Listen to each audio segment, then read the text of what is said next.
Hai gengs, welcome back to channel Jejak Merlin dan balik lagi sama saya Merlin di sini dengan berbagai macam informasi dari Australia.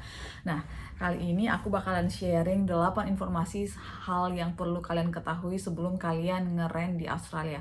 Lately, teman-teman bakalan sering banget lihat informasi di sosial media berseliweran soal susahnya ngeren di Australia sekarang kan ada banyak orang dan properti yang dirent nggak banyak kayak gitu, bahkan beli rumah pun susah sekarang ya. So ya, semoga 8 informasi ini berguna buat teman-teman. Nggak usah lama-lama, check it out. Yang pertama, sebelum kalian bisa ngeren di Australia, kalau kalian harus adakan inspection dulu. Ini kayak pemeriksaan untuk ngelihat unit atau rumah yang mau kalian rent ya. Kalau di Indonesia kita bisa asal datang aja ke sono, terus ngetok-ngetok, Bu mau di sini ada kontrakan nggak? Kayak gitu-gitu kan. Kalau di Australia nggak bisa kayak gitu. Jadi kalian harus cari rentnya secara online dulu lewat beberapa web kayak misalnya real estate atau misalnya di market FB atau domain kayak gitu-gitu. Ada banyak web di mana kalian bisa cari rent di area yang mau kalian cari ya, dan kalian harus bikin janjian sebelum ke tempat itu. Kalian nggak bisa langsung aja main datang untuk ngeliat, kalian harus janjian dulu ya. Yang kedua, pas kalian melakukan inspeksi, kalian harus benar-benar periksa baik-baik seluruh room itu atau unit itu ya. Karena kalau misalnya ada barang yang ada bagian yang rusak atau damage kayak gitu, kalian harus catat di kontrak kalian dan harus kalau saran saya sih sebaiknya kalian take a picture sebagai bukti kalian. Karena nanti di akhir kalian kalau udah kontraknya sudah selesai itu semua keluar, bakalan diadakan inspeksi lagi sama si agent atau landlord untuk lihat apakah kalian merusak barang atau enggak. Biasanya kalau yang nakalan nih, kalian bisa diminta ganti rugi meskipun itu sudah ada di sana sejak awal ya. Misalnya sudah ada noda atau sudah ada lubang di dinding atau karpetnya sudah sobek dari awal sebelum kalian masuk. Tapi kalau kalian nggak mencatat itu di kontrak di awal kalian masuk, bisa-bisa kalian diminta ganti rugi meskipun bukan kalian yang merusaknya. Makanya itu sangat penting, kalian harus catat baik-baik semua hal yang rusak.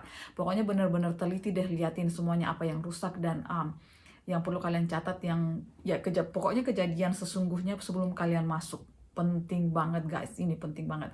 Karena kalau nggak, bond money kalian bakalan ditahan. Oke, ngomong-ngomong soal bond money, yang ketiga yaitu sebelum kalian bisa menempati rumah kontrakan itu, kalian bakalan tanda tangan kontrak dan kalian wajib menyelesaikan pembayaran minimal biasanya 2 minggu biaya rent di awal plus bond money. Bond money ini kayak kayak uang apa ya, jaminan gitu ya. Dan bond money ini biasanya totalnya setara dengan 4 minggu biaya ngeren. Jadi kalau misalnya kalian ngerennya bayarnya 100 setiap minggu, jadi di awal total biaya yang harus kalian keluarin adalah 2 minggu biaya rent ya, jadi 200 plus bond money 4 minggu 400. Jadi total biaya di awal yang harus kalian keluarin sebesar 600. Itu kalau rent kalian 100 ya. Kalau lebih dari itu ya bakalan lebih dari itu. Makanya buat teman-teman yang bakalan baru datang ke Australia, sebaiknya kalian bawa duit ekstra lebih buat ini ya. Lalu yang keempat, cara bayar rentnya. Kalau di Indonesia kita bayar rentnya sekali sebulan ya, bahkan ada yang per tahun kayak gitu.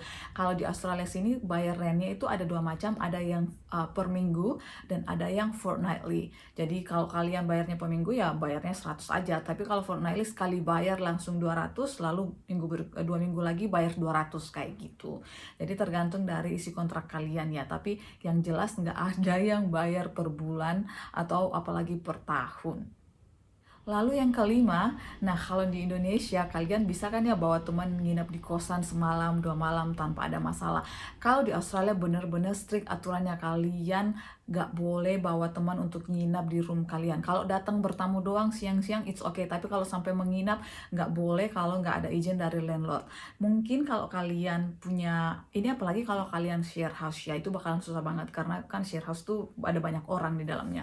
Mungkin kalau kalian nyewanya satu unit langsung dan hanya kalian, sesekali 2 kali maybe kalian boleh lah main sembunyi-sembunyi gitu kan ya, but tetap di aturan kontrak yang kalian sign biasanya ada tulisan gak boleh bawa orang untuk nginap di sana kalau tanpa sepengetahuan agent atau landlord ya. So beda banget sama di Indonesia yang kita bisa asal sembarangan aja bawa teman nginap di kosan kayak gitu ya. Ngerti lah, karena biaya air dan segala macam itu mahal.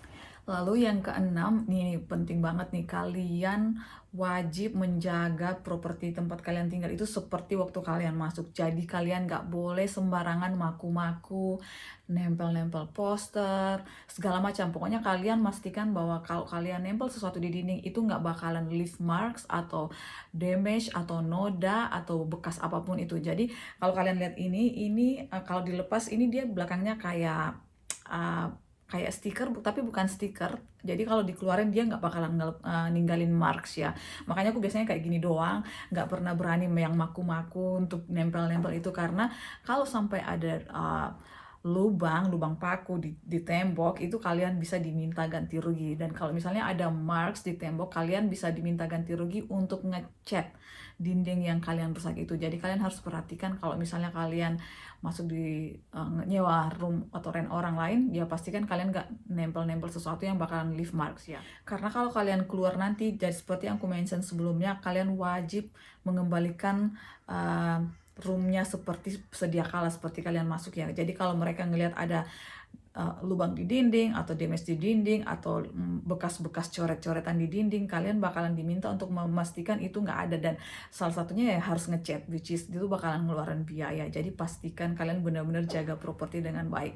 Beda banget sama di Indonesia yang sembarang-sembarang bisa dilakuin ya, nggak bakalan dimintain ganti rugi. So ya kalian harus perhatikan itu ya. Kemudian yang ketujuh, jadi di Australia itu setiap 3 bulan atau 6 bulan sekali landlord kalian atau agent kalian bakalan datang melakukan inspeksi lagi untuk melihat kebersihan properti. Jadi apakah kalian merawat properti dengan baik, apakah kalian membersihkan dengan baik. Makanya biasanya orang-orang yang jarang membersihkan tuh pasti pas bakalan dapat notification about bakalan dilakukan inspeksi, dan mereka bakalan buru-buru ngebersihin segala macam, benar-benar kinclong, celong.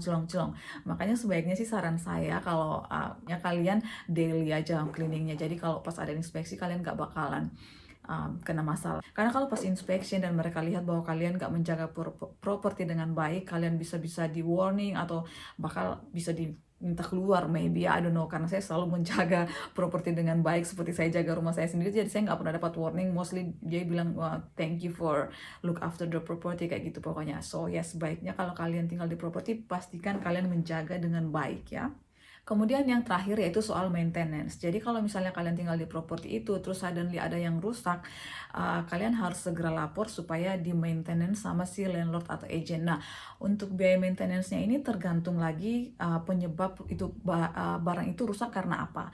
Misalnya kalau rusak karena keteledoran kalian, ya pasti biayanya bakalan dilimpahkan ke kalian. Tapi kalau rusaknya karena ya memang udah lapuk atau ya memang alamiah seperti itu, bukan karena keteledoran kalian, dan itu biayanya bakalan bukan kalian yang tanggung tapi bakalan si landlord yang tanggung ya.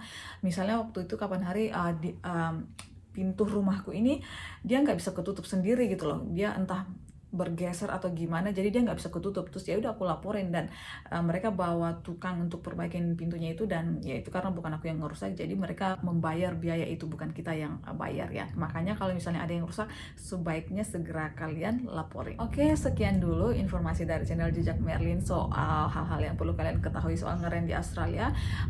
Saya berharap semoga informasi ini berguna buat teman-teman, dan kalau kalian masih ada pertanyaan, silahkan leave komen di bawah. Atau kalau kalian yang sudah di Australia dan mau menambahkan informasi yang lain, you are more than welcome untuk membantu teman-teman yang baru mau kesini ya. Jadi silahkan leave comment di bawah. Thank you for watching and I'll see you next video. Bye bye.